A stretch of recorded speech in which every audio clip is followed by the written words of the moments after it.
Hey guys, you're in a nutshell with me, Ina. Nako, alarming and to me, disturbing news itong pag-uusapan natin in this episode.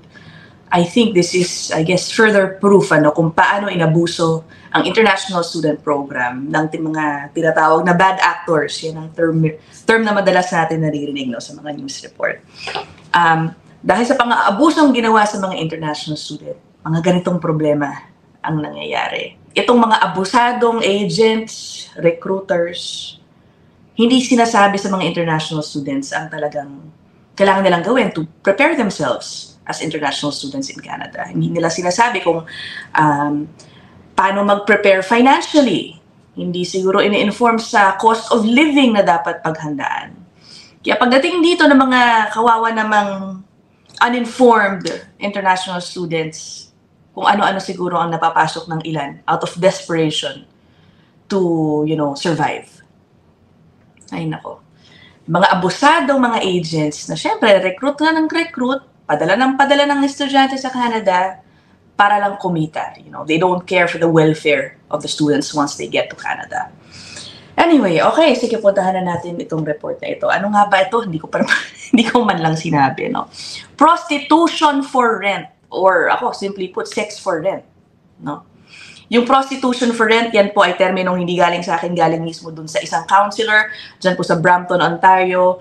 Yan po ang ginamit niyang term nung pinag-usapan niya itong problemang ito sa isang Committee of Council meeting a few days ago.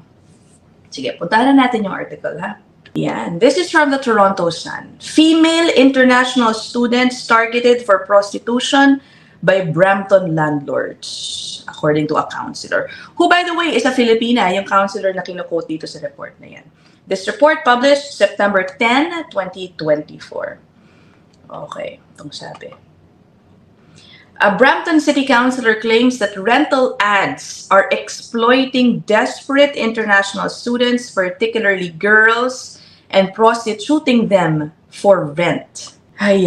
Mamaya papakita natin yung mismong soundbite ni Councilor Rowena Santos during the council meeting.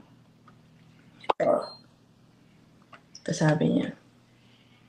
Councilor Rowena Santos told the Toronto Sun that Brampton's dire international student situation started during the pandemic, and the city had no choice but to deal with it.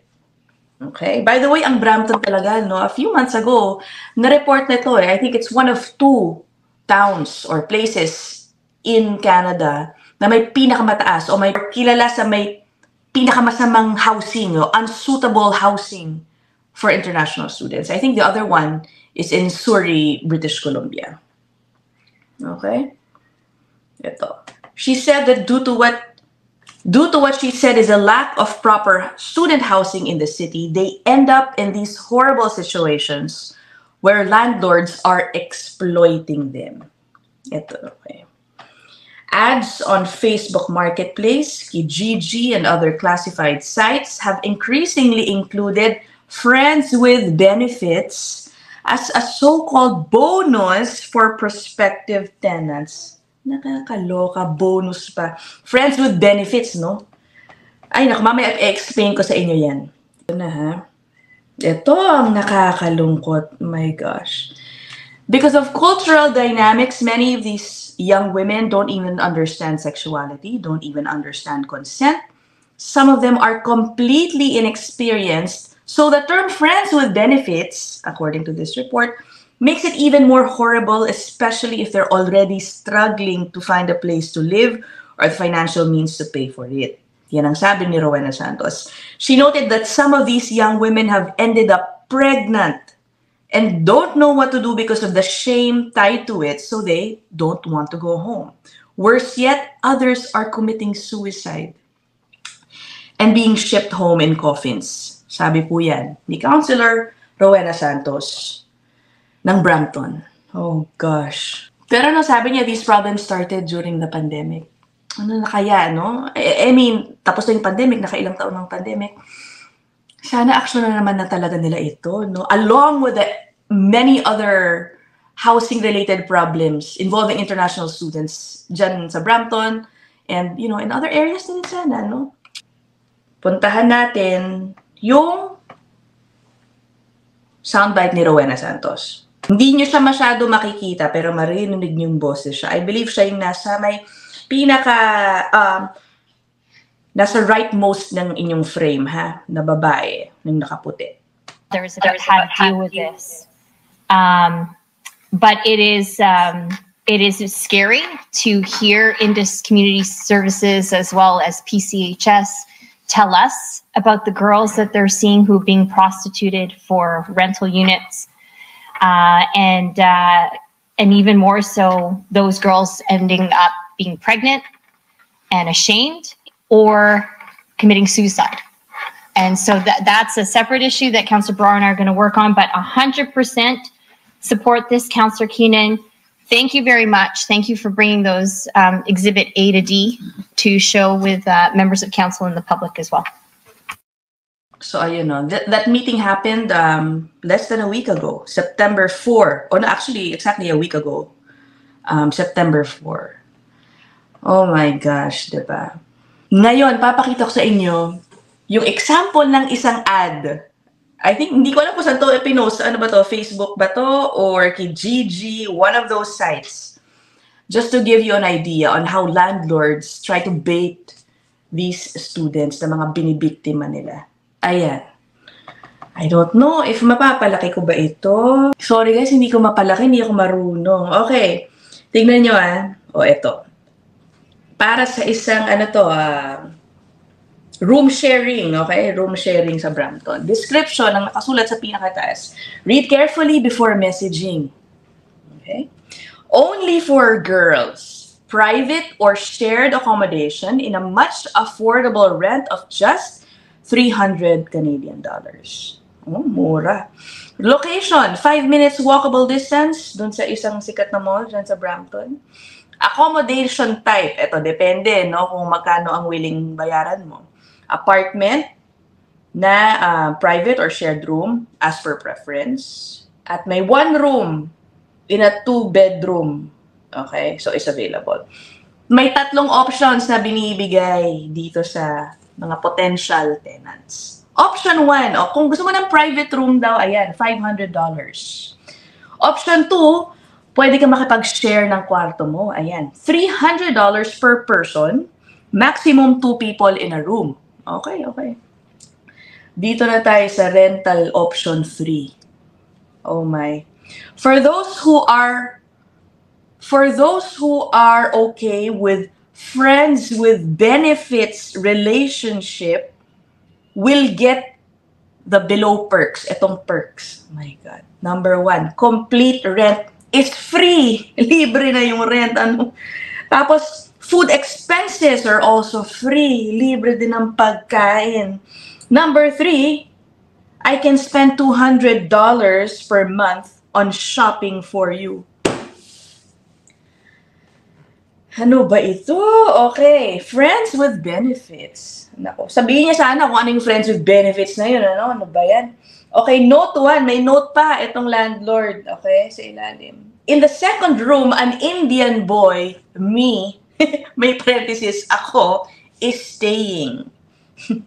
Okay, note 2. Regarding yung friends with FWB relationship or yung friends with benefit relationship, it will be maintained private and confidential. Same is expected from your side too. May kapal na mukha nito. If interested, drop in a message for more details and anything can be negotiated. Grabe, no? Ano ba ito? Pakasamang mga tao nito.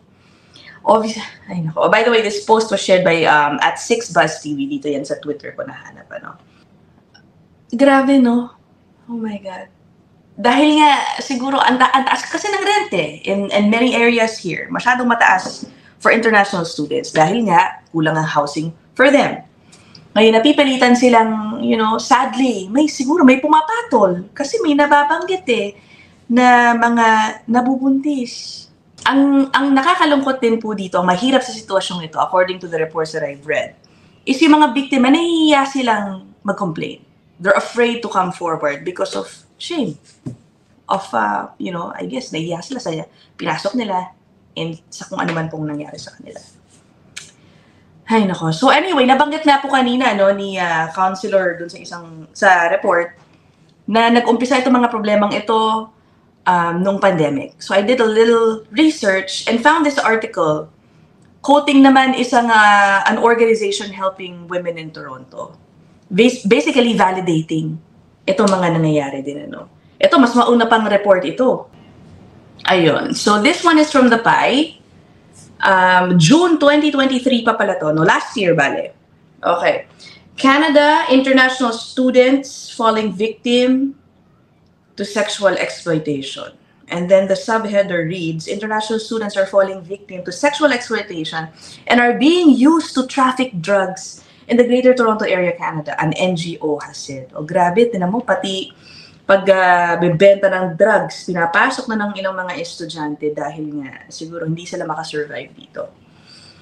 Ay, nako. Okay, so ang sinasite po dito ay ang isang official or executive director ng Elspeth Hayworth Center for Women, an organization that supports women in the Toronto community. Okay, sabi po niya sa DAPAI, Canada's high cost of living paired with tuition fees have made female students enter the sex trade out of desperation. The PAI has also found numerous massage parlors that are advertising services from international students in the Greater Toronto Area. Ano ba ito? Brampton is where we see the hub of exploitation happening. Sabi nung official sa DAPAI. Pati sa mga massage parlor. Parang binabandera na ang kanilang mga empleyado ay mga international students. O, sabi ni Singh, the rents are very high here. The cost of living is extremely high, and the students who are coming are paying 4 times more in their fee expenses. Parents have sold their land and jewelry and their assets to send the child here to Canada with the hope that once he or she gets them permanent resident status, then the family will be called here. Yan po kasi ang master plan na binibenta ng ilang mga abusadong mga ahente sa ilang mga bansa kung saan sila kumukuha ng mga kliyente nila. Na kumbaga mag-aral ka doon, sure, tapos yun na nga, magtrabaho ka, sure, tapos magiging PR ka noon, tapos pag PR ka na, kunin mo yung pamilya mo. Kaya yung mga ibang siguro desperate to find better opportunities in a different country, they sell all their belongings thinking na parang sure shot yung pinapasok nila when in fact hindi po ganun. Ay nako, okay.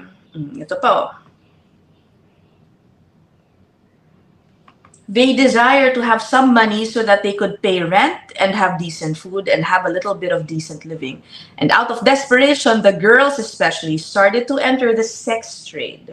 May mga lumalapit po bala kasi bale dito sa organization na ito. Kaya nakakapagsalita po sila ng ganito, no? Oh my God. Oh, ito na. Tingnan nyo to, ha?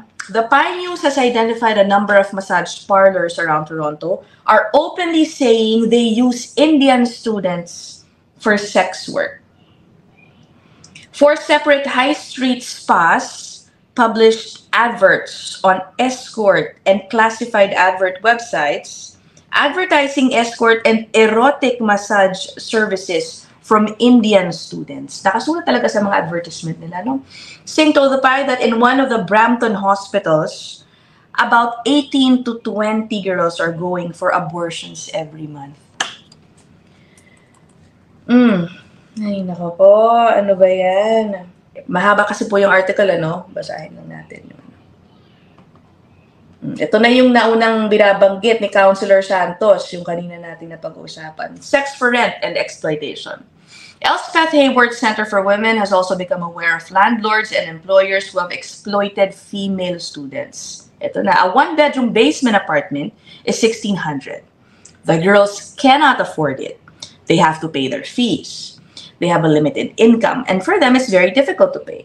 So the landlords, for example, will say, well, you know, you don't have to pay 1 month's rent as long as you can sleep with me tonight. Ay, nako po, ano ba yan? So yan, isa yan sa mga dahilan kung bakit din naghihigpit ang gobyerno ng Canada sa International Student Program. Meron namang side yung mayor ng Brampton na kinuha yung Toronto Sun tungkol dun sa unang article na binabasa natin. No? Ang sabi niya dito, the city's enforcement teams are diligently and professionally responding to a wide range of complaints and conducting thorough investigations. Sabi ni Mayor Patrick Brown, we have heard loud and clear from our residents that we can't turn a blind eye to these infractions. The city of Brampton will not tolerate slum landlords. Sana nga umaksyon ng mabilis, Kasi syempre, alam mo, apart from tightening rules for the International Student Program, gusto nilang bawasan yung mga pumapasok na estudyante, I think dapat nilang mas i-prioritize yung mga estudyante na rin nandito. Yung mga nakarating na dito, naloko na nandito na at nanghihirapan. Yeah, I'm sure many of them are in need of assistance, tulad ng mga nabibiktima ng mga ganito, ng mga abusadong landlord dito. Ay, naku, nakakalungkot. Really disturbing, Anyway, okay, share with me your thoughts down in the comment section. I'll end this episode here. I'll see you guys in the next one. Bye!